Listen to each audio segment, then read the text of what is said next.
né? Vamos lá, então, começar pela pergunta aqui de número 1. O terceiro nível da classificação de fundos da Ambima trata da estratégia de investimentos do fundo. Quando nesse nível estivermos falando de um fundo de dívida externa, trata-se de um fundo de qual classe de ativos? Esse daqui ele é bem simples, né? Fundo de dívida externa, nós estamos trabalhando de fundos de renda fixa.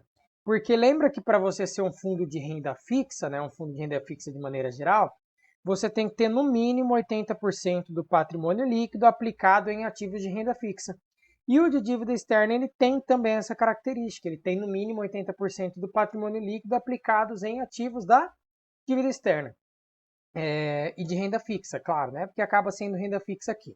Lembra que o terceiro nível, né? Só para a gente relembrar aqui, nós temos aqui o nível 1, isso daqui eu estou falando da classificação da Ambima para fundos de investimento, que aí tem a classe. No nível 1 nós temos a classe dos ativos. E o que tem nessa classe? Nós temos justamente esses fundos que estão aqui. Tem a classe de ações, a cambial, a renda fixa e a multimercado. Essas são as classes. Aí depois eu tenho aqui no nível 2, que seria os riscos associados a esse fundo, né? Então, se ele é passivo, ativo, alavancado.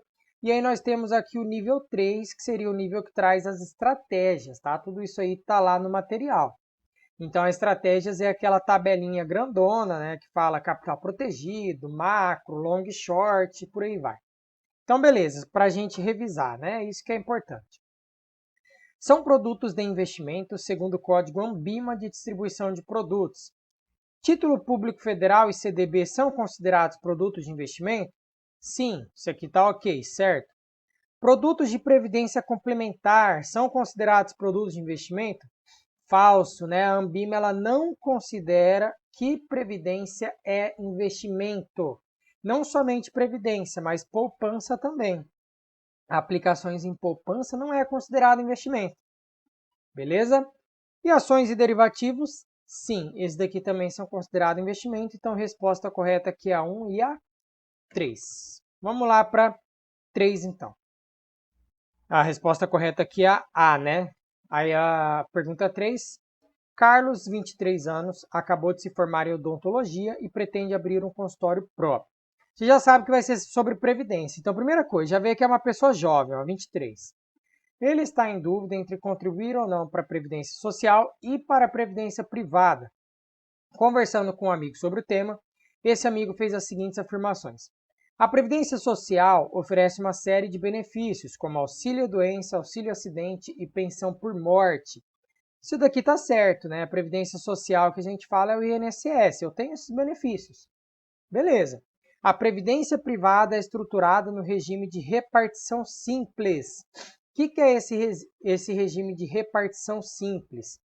Ele é o seguinte, é quando as pessoas jovens elas estão trabalhando para financiar as pessoas mais velhas, então as pessoas mais velhas, tá?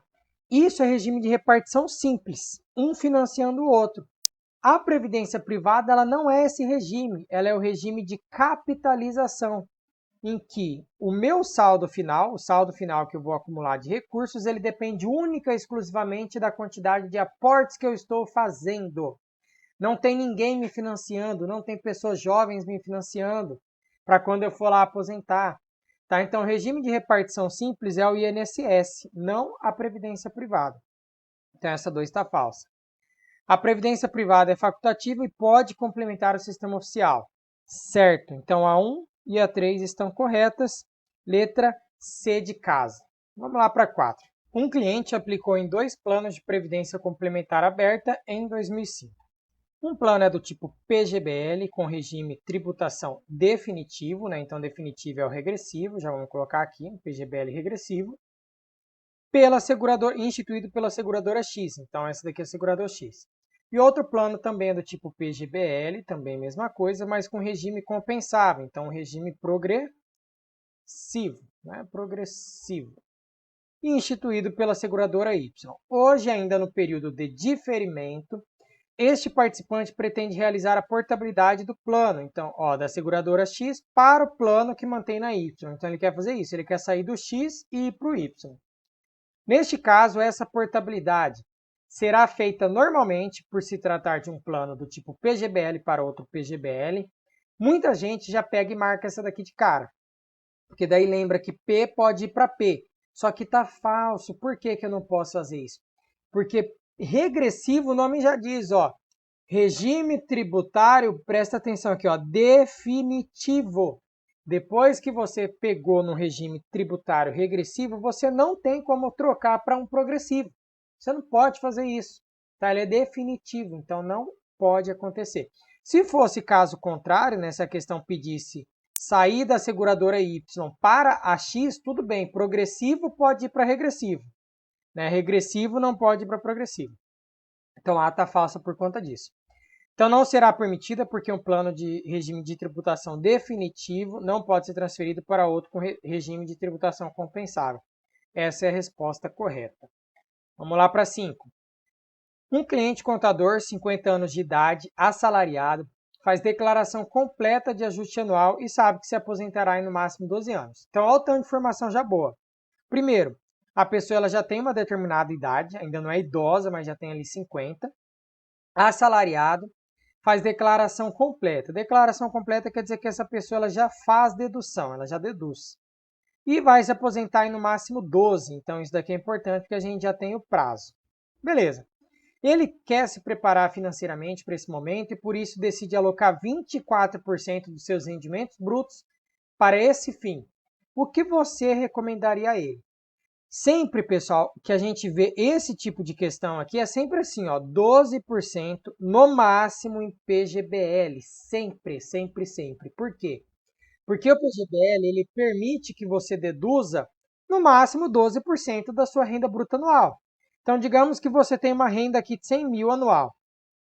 Quando você for contribuir para o PGBL, ele vai permitir que você abata 12% dessa renda bruta anual, desse cálculo que você vai ter no ano.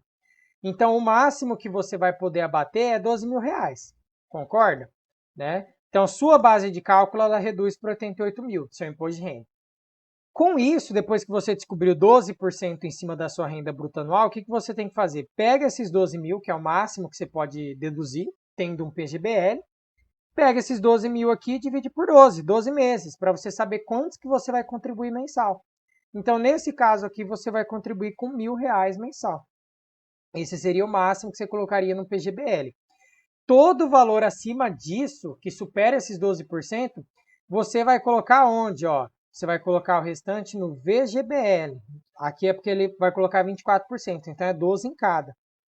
Ah, William, não entendi por quê. Primeiro, PGBL ele só dá a dedução até 12. Só que além disso, a tributação dele ele ocorre em cima de tudo que você acumulou, ou seja, do aporte mais a rentabilidade. Então, se você acumulou 300 mil na sua previdência e 50 mil de rentabilidade, ele vai incidir o imposto de renda em cima de tudo, não importa. Ele não diferencia o que é rentabilidade. E o VGBL não, o VGBL ele vai lá tributar só na rentabilidade. Então, por isso você tem que separar. Então, ó, coloca 50% dos recursos em PGBL com tabela regressiva, ok, por que regressiva? Ó o prazo dele, 12 anos, tabela regressiva acima de 10 anos, você paga 10%. E o restante, um VGBL com tabela regressiva, a resposta correta aqui é a letra A.